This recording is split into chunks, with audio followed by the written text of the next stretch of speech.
আজ শনিবার 19শে অগ্রহায়ণ 2025 সালের 6ই ডিসেম্বর। বৃষভ রাশি, বৃষভ লগ্ন, টরাস সাইনের জাতক জাতিকাদের আজকের দিনটি কিন্তু এক কথায় বেশ কাটতে চলেছে।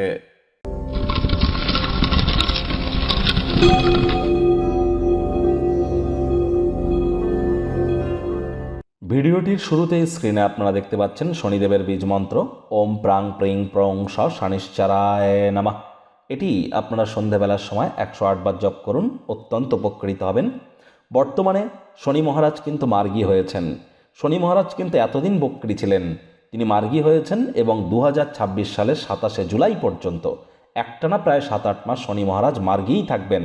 এ সময় তিনি তিনবার নক্ষত্র পরিবর্তন করবেন। বর্তমানে তিনি পূর্ব ভাদ্রপদে, এরপর 20শে জানুয়ারি তিনি আবার প্রবেশ করে যাবেন উত্তর ভাদ্রপদ নিজের নক্ষত্রে, তারপর তিনি বুধের নক্ষত্র রেবতী নক্ষত্রে গোচর করবেন। শনি এতদিন বক্রী ছিল, যার কারণে অনেক নেগেটিভ ইম্প্যাক্ট আপনারা পেয়েছেন। এবার শনি মার্গী হয়েছে। মার্গী শনির কৃপা আপনাদের উপরে আগত 7-8 মাসে ঠিক কীভাবে বর্ষিত হবে সে বিষয়ে বিস্তারিত আলোচনা সহ আপনাদের রাশির জন্য স্পেশালি একটি ভিডিও চ্যানেলে আপলোড করা হয়েছে। সময় সুযোগ বুঝে দেখে বা শুনে নিতে ভুলবেন না।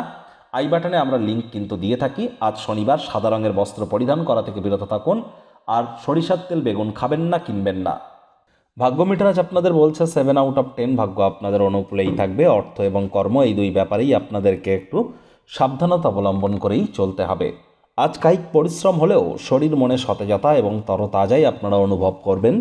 দীর্ঘদিনের পুরনো রোগশোক অসুস্থতা থেকেও আজ মুক্তি পাওয়ার দিন, পরিত্রাণ পাওয়ার দিন।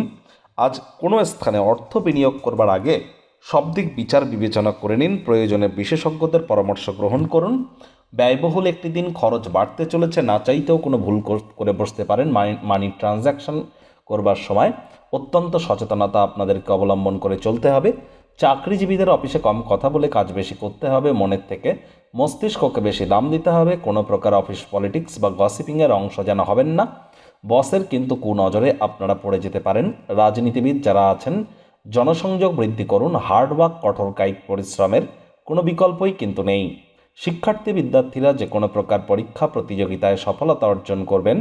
উচ্চশিক্ষার জন্য যারা বিদেশ যাত্রার কথা ভাবছিলেন, ভাগ্যদেবীও আজ আপনাদের পক্ষেই আছেন। সন্তান সন্ততি থেকে থাকলে তারাও তাদের কৃতিত্বের দ্বারা আপনাদেরকে গর্বিত অনুভব করাবে। হাউস ওয়াইফদের জন্যও দিনটি কিন্তু এক প্রকার বেশ। প্রেমিক প্রেমিকা, স্বামী স্ত্রী উভয়ের ক্ষেত্রেই বলবো, দিনটিকে যতটা সম্ভব রোম্যান্টিক করে তোলা যায় সেই প্রচেষ্টাই তো আপনাদের জারি রাখা উচিত। অবিবাহিতদের বিবাহের যোগ পরিলক্ষিত হচ্ছে। যারা প্রেমে পড়েননি তাদের জীবনে স্বপ্নের নারী বা পুরুষের আগমন আজ কিন্তু হতেই পারে। ভালো খাদ্য খাবার, রোম্যান্টিক মুহূর্ত আজ আপনার জন্য অপেক্ষা করছে। পরিবারের সাথে সামাজিক ক্রিয়াকলাপ আনন্দদায়ক হবে। আজ শত্রুপক্ষ, বিরোধী পক্ষ খুব একটি শক্তিশালী থাকছে না, সুতরাং এ বিষয়ে অতিরিক্ত টেনশন যেন গ্রহণ করবেন না। আজ আপনাদের উচিত ওয়েট অ্যান্ড ওয়াচ পলিসি গ্রহণ করে চলা।